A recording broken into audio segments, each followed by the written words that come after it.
The beginning of 2017 has seen the arrival of more than 4,000 troops in countries along NATO's eastern flank. The movement is part of the biggest reinforcement of NATO's collective defence in a generation and is known as Enhanced Forward Presence. Enhanced Forward Presence is a demonstration that NATO understands the risks of our region and is reacting proportionately, protecting us all, because we know that defence is indivisible. Split into 4 multinational battle groups, each consisting of approximately 1,000 soldiers with equipment and armoured vehicles, the deployment sees 3 of the battle groups stationed in the Baltic States, Estonia, Latvia and Lithuania, and 1 in Poland. But why is the deployment necessary? We have a neighbour who does not respect its own signature on international agreement, who is more and more openly asking for a change in the international value-based world order. They still think that Baltic States and Poland are supposed to be the territories of influence to Russia, and that obsession that these territories have been lost to NATO and to the West is still very deeply in their consciousness and mind. And after occupation of Crimea and what's happening in Ukraine, it is clear that this mentality is still predominant in this country's leadership. Agreed at the NATO summit in Warsaw last year, the battle groups are combat ready and will train and operate alongside host nation forces.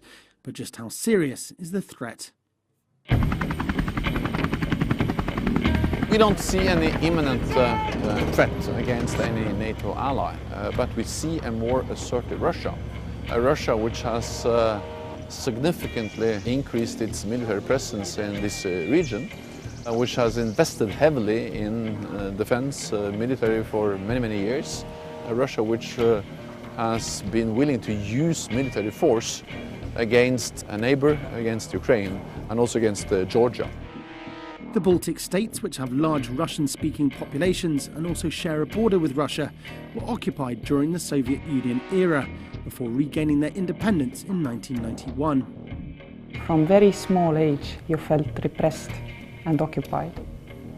This was exactly how it was growing up in the Soviet Union. I had to live with this internal feeling that it's all wrong and I cannot do anything about it. We do see the militarization of Kaliningrad, we do see aggressive exercises. All this signals very clear demonstration of muscles, of posture, demonstration of aggressive attitude, and we need to respond appropriately. So who is where? There are 15 initial troop contributing nations. In Estonia, the battle group is led by the United Kingdom with a deployment of 800 and further troops from France. In Latvia, the Canadians lead with 450 soldiers, reinforced with troops from Albania, Italy, Poland, Slovenia and Spain. In Lithuania, the Germans lead with 450 troops, while Belgium, Luxembourg, the Netherlands and Norway also contribute forces. And in Poland, the United States leads with 1,000 troops, along with contributions from both Romania and the United Kingdom.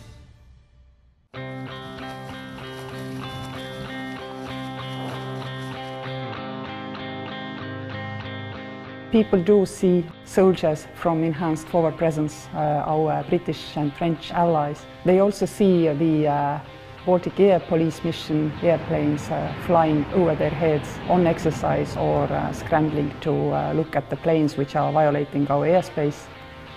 These are all visible signs that we are protected.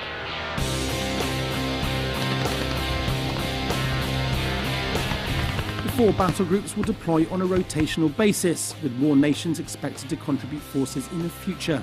They will remain in place as long as required. We need to face this reality and to adapt to it, of course, only with deterrence position. No threats, no any kind of aggressive reactions towards our neighbors, just commitment of deterrence and self-defense if necessary. We don't seek confrontation, we don't want a new Cold War. Actually, we seek dialogue with Russia, but we have to send a clear message to avoid or prevent any misunderstanding and any miscalculation NATO stands as one for all for one. That's the best way to prevent conflict.